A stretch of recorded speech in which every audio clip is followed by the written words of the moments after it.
കേരളത്തിലെ ആദ്യത്തെ ഭൂഗർഭ റെയിൽപാത എന്ന സ്വപ്നം സഫലമാകുന്നു. വിഴിഞ്ഞം തുറമുഖത്തെ ബാലരാമപുരം റെയിൽവേ സ്റ്റേഷനുമായി ബന്ധിപ്പിക്കുന്ന ഭൂഗർഭ തീവണ്ടിപ്പാത വരുന്നു. തീവണ്ടിപ്പാതയുടെ പദ്ധതി രേഖയ്ക്ക് അംഗീകാരമായി.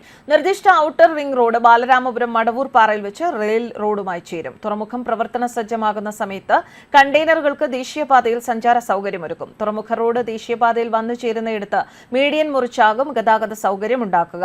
ഇതിനായുള്ള നിർദ്ദേശം പദ്ധതി നിർവഹണ സമിതി ദേശീയപാത അതോറിറ്റി നൽകി. ഈ നിർദ്ദേശം ദേശീയപാത അതോറിറ്റി അംഗീകരിക്കേണ്ടതുണ്ട്. റോഡ് വികസനം വിഴിഞ്ഞം തുറമുഖത്തിന് അനിവാര്യതയാണ്. കന്യാകുമാരി വരെ ദേശീയപാത സജ്ജമാകുന്ന വേളയിൽ വിഴിഞ്ഞത്ത് ക്ലോവർ ലീഫ് ഇന്റർസെക്ഷൻ നിർമ്മിക്കും. തുറമുഖത്തു നിന്ന് ദേശീയപാതയിലേക്ക് കയറുന്ന റോഡ് വീതി കൂട്ടും. ദേശീയപാതയുടെ സർവീസ് റോഡ് ഉപയോഗിച്ചാകും ആദ്യഘട്ടത്തിൽ ചരക്ക് നീക്കം നടത്തുക. വിഴിഞ്ഞത്ത് ചൈനയിൽ നിന്നും ഷെൻഹുവ 34 എന്ന കപ്പലിലാണ് 4 ക്രെയിനുകൾ കൂടി കഴിഞ്ഞ ദിവസം രാവിലെയോടെ എത്തിച്ചത്. പുറംകടലിൽ നിന്ന് കപ്പലിനെ വാട്ടർലൈൻ ഷിപ്പിംഗ് ആൻഡ് ലോജിസ്റ്റിക് കമ്പനിയുടെ സാങ്കേതിക സഹായത്തോടെ ടഗുകൾ ഉപയോഗിച്ച് സുരക്ഷിതമായി ബർത്തിലടുപ്പിച്ചു. ക്രെയിനുകളുമായി എത്തുന്ന 7ാമത്തെ കപ്പലാണിത്. തുറമുഖം ജൂണിൽ പരീക്ഷണാടിസ്ഥാനത്തിൽ പ്രവർത്തനം ആരംഭിക്കാനിരിക്കുകയാണ്. റെയിൽപാത അനിവാര്യമല്ലെങ്കിലും റെയിൽ കണക്ടിവിറ്റി വേണ്ടതാണ് എന്ന നിലയിൽ നിർമ്മാണ നടപടികൾ വേഗത്തിലാക്കാനാവും ശ്രമമെന്നും അധികൃതർ പറഞ്ഞു. വിഴിഞ്ഞത്ത് നിന്ന് ബാലരാമപുരം വരെ നീളുന്ന 10.7 കിലോമീറ്റർ നീളമുള്ള പാത തുരങ്കത്തിലൂടെയാവും എന്നതാണ് പ്രത്യേകത. തുരങ്കമായതിനാൽ കേന്ദ്ര പരിസ്ഥിതി മന്ത്രാലയത്തിൽ നിന്നുള്ള അനുമതി വേണം. 10.7 കിലോമീറ്ററിൽ 9 കിലോമീറ്ററും ഭൂമിക്കടിയിലൂടെയാവും.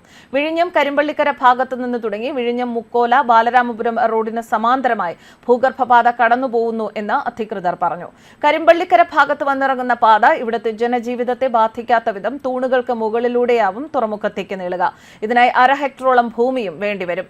വിഴിഞ്ഞത്ത് നിന്ന് തുടങ്ങി മുടവുപാറയിൽ എത്തി നേമത്തേക്കും നെയ്യാറ്റിൻകര ഭാഗത്തേക്കും തിരിയുന്ന രീതിയിലാണ് രൂപരേഖ എന്ന് നേരത്തെ അധികൃതർ പറഞ്ഞിരുന്നു. പാത വരുന്നതിനോടനുബന്ധിച്ച് ബാലരാമപുരത്ത് 5 ഹെക്ടറോളം സ്ഥലം ഏറ്റെടുക്കേണ്ടതുണ്ട് എന്നും അധികൃതർ അറിയിച്ചു. പാത പൂർത്തിയാകുന്നതോടെ ബാലരാമപുരം ജംഗ്ഷനായി വികസിക്കും. ശരാശരി 25 മുതൽ 35 മീറ്റർ വരെ താഴ്ചയിലൂടെയാവും ഭൂഗർഭപാത കടന്നുപോവുക. പാത കടന്നുപോകുന്ന ഭാഗത്ത് ഭൂനിരപ്പിൽ നിശ്ചിത കിലോമീറ്ററുകൾക്ക് എസ്കേപ്പ് ഡക്റ്റുകൾ പണിയും. അടിയന്തര സാഹചര്യത്തിലെ രക്ഷാദൌത്യം മുൻനിർത്തിയാണിത്.